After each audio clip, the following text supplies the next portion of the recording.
ஓம் சாய்ராம், ஜெய் சாய்ராம். எல்லாரும் நல்லா இருக்கணும், எல்லாருக்கும் நல்லதே நடக்கணும். அன்பு குழந்தையே, உன்னுடைய விருப்பங்களையும் பிரார்த்தனைகளையும் நிறைவேற்றி நீ ஆசைப்பட்ட காரியங்கள் எல்லாம் உனக்கு வெற்றிகரமாக கைகூடி வரும்படி செய்வதற்காக தான் ஓ சாயப்பா ஒரு நாளை குறிச்சிட்டு வந்திருக்கேன். நீ எதையெல்லாம் இழந்தாயோ அதை விட அதிகமாக இப்போது உன்னிடமே வந்து சேரப்போகுது என் செல்லமே. உன் வாழ்க்கையில் நீயும் முன்னேறி மகிழ்ச்சியாக வாழ்கிறதுக்கான காலம் வந்துடுச்சு. நான் சொன்ன இந்த தேதிக்குள்ளாகவே நீ எதிர்பார்த்த விஷயங்களெல்லாம் நல்லபடியாக நடப்பதையும் நான் உனக்கு செய்த ஆசீர்வாதங்களெல்லாம் அப்படியே பழிப்பதையும் நீ கண்கூடா பார்க்க தான் போகிற. நம்பிக்கையோடு உன்னுடைய சாயப்பா சொல்லக்கூடிய விஷயங்களை கேட்டு பின்பற்றி வாழ ஆரம்பிச்சினா நிச்சயமாக நீ நினைத்தது போலவே உன் வாழ்க்கை மகிழ்ச்சிகரமானதாக மாறிடும். உன் கர்மாக்களும் தீவினைகளும் கெட்ட வாழ்க்கையும் எல்லாமே முடிவுக்கு வந்துவிட்டது என் செல்லமே. இனி நீ கொடிகட்டி பறக்க போற. நீ எவ்வளவு கஷ்டத்தில் இருந்தாலும் அதை தீர்த்து வைக்க வேண்டியது உன் சாயப்பா என்னுடைய பொறுப்பு தானே. உன் கஷ்டங்களை தீர்ப்பதற்காகவே நானே ஏதாவது ஒரு மனிதருடைய ரூபத்தில் வருவேன். உனக்கு பிரச்சனைகளாக இப்போது எது இருக்கோ, எது உனக்கு மனக்கவலையையும் துன்பத்தையும் தருதோ அது அனைத்தையும் தீர்த்து வைக்காமல் உன்னை விட்டு நான் விலகி போக போகிறதில்லை என் செல்லமே. இப்போது உன்னுடைய பிரச்சனை எதுவாக இருந்தாலும் சரி, எவ்வளவு பெருசாக இருந்தாலும் சரி, அதை முற்றிலுமாக நான் தீர்த்து வைப்பேன்னு என்னை நம்பு. பலவீன மனசுல ஆளாக இப்போது நீ மாறிக்கிட்டே வர்ற. உன் வாழ்க்கையில் எந்த ஏற்றமும் முன்னேற்றமும் வரலையேன்றதுக்காக நீ என் மேலே வச்சிருக்கிற பக்தியை குறைத்து கொள்ளலாமா? நீ எந்த அளவுக்கு எவ்வளவு கஷ்டம் வந்தாலும் நம்பிக்கையோடு இருக்கிறியோ அதை பொறுத்துதானே உன் வாழ்வில் நல்லது நடக்கும்.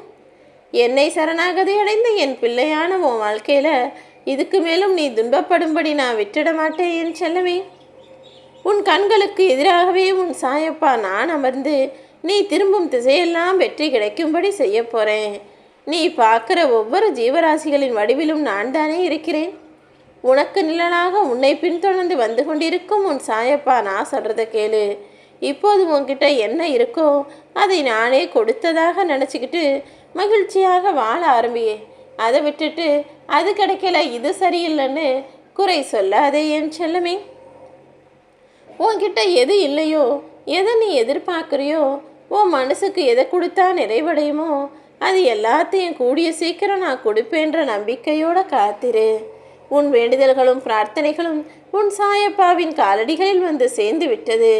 நீ நினச்சது போல எல்லா விஷயங்களிலும் உனக்கு நான் வெற்றியை கொடுக்குறேன். அன்னம் வேண்டி வருவோர் யாராக இருந்தாலும் அவர்களை அரவணைச்சு அவங்களுக்கு தேவையானதை அள்ளி கொடு. 1000 ஜென்மங்களின் புண்ணியம் உனக்கு கிடைக்கும் என் செல்லமே. உன் நோய் நோக்கி வருகின்ற அனைத்தும், உன் வாழ்வில் நிகழ்கின்ற அனைத்து விஷயங்களும் என்னிடமிருந்து தான் வருது. அதை நீ எப்படி எடுத்துக்கொள்கிறாயோ அதை பொறுத்து தான் உன் வாழ்க்கைங்கிற புத்தகம் எழுதப்பட்டிருக்குன்றதை புரிஞ்சுக்கோ. புத்தகத்தில் குறியிட்ட முக்கியமான காலம் முதல் உன் வாழ்வில் எல்லாமே நல்லபடியாக நடக்கப் போகுது. உன்னோட கடந்த காலத்தில் 1000 விஷயங்கள் உனக்கு நல்லதாகவும் கெட்டதாகவும் இருந்திருக்கலாம்.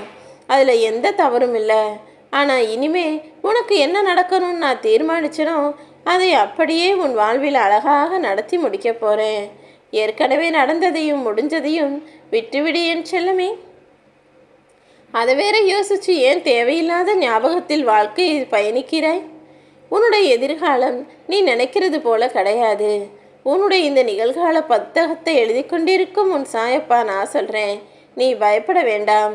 உன் இதயத்தில் என்ன ஆசை இருக்கோ, உன்னுடைய இதயத்திலும் மனசிலும் என்ன எதிர்பார்ப்பு இருக்கோ அப்படிப்பட்ட அழகான வாழ்க்கையை உனக்கு அமைச்சு கொடுக்க வேண்டியது என்னுடைய பொறுப்பு. கூட்டத்தில் நிற்கிறது மிகவும் சுலபம். ஆனால் தனியாக நின்று தான் நினச்சதை சாதிக்கிறதுங்கிறது மிகவும் கடினம். தனித்தன்மையோடு நீ தனித்து நில். உனக்கு என்னுடைய அருளும் ஆசீர்வாதங்களும் பரிபூரணமாக கிடைக்கும். எல்லா விதத்திலும் வெற்றி பெற்று சந்தோஷமாக நீ வாழ்வதற்கான எல்லா வேலைகளையும் உன் சாயப்பா நான் பார்த்துக்கிறேன். நீ நினச்சது போலேயே நான் உனக்கு நடத்தி முடிப்பேன். ஓம் சாய்ராம்.